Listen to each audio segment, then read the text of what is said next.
Taas naman ang pride mo. Mas mataas pa sa height mo, Parikoy. Yung siya na nga yung may mali, siya pang galit.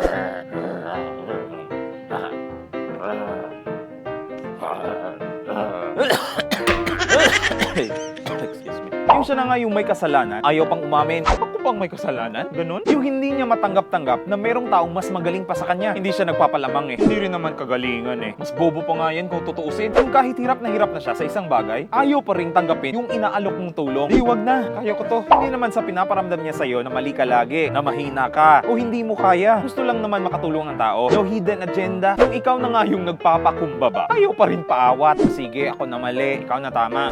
Aba, ayusin mo yung pananalita mo ah. Yung hindi alam ang salitang sorry. Sorry? Nakakabusog ba yun? Kaya yaman ko ba yan? Yung pakiramdam na ikaw nang nagbaba ng pride mo para magkaayos kayo, pero siya naman patuloy pa rin itinataas yung sa kanya at ipinamumuka yung mga mali mo. Yung tipong siya yung lalabas na malakas, na siya yung lalabas na walang kasalanan, na ikaw dapat yung laging magsusori at hindi niya tatanggapin na mali rin siya. Parikoy, ang pride sabon yan, hindi yan inuugali. Sa isang relasyon, hindi rin maiiwasan ang bangayan. Pag may away kayo, pag-usapan nyo. Ang away sa relasyon, ginawa yan para patatagin kayo, hindi para gibain kayo. Walang mawawala kung magpapakumbaba ang isa o kayong dalawa. Kesa naman mawala pa yung isa sa bandang huli. Hindi mo rin naman kailangang makipagtalo para mapatunayan na matatag kang tao. Minsan, kailangan mo na lang manahimik. Hindi dahil sa takot ka o alam mong matatalo ka lang, kundi dahil ang matitinong tao hindi pumapatol sa mga taong kalibel lang ng aso. Hindi pa nga ang aso eh, iniintindi ang mga tao. Lunukin mo lang kasi yung pride mo. Wala namang mawawala sa'yo eh. Hindi rin naman kasi lason niya na kapag nilunok mo, kamamatay mo. Di ka rin naman mabubulunan. Sabi nga nila, ang pride parang underwear yan. Kapag hindi mo ibinaba, walang mangyayari. Tapos,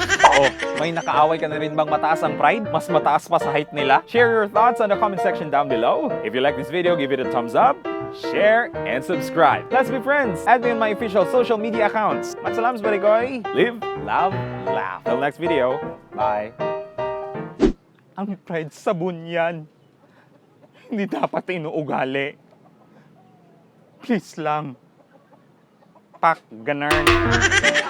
Pak, ganun. Bye.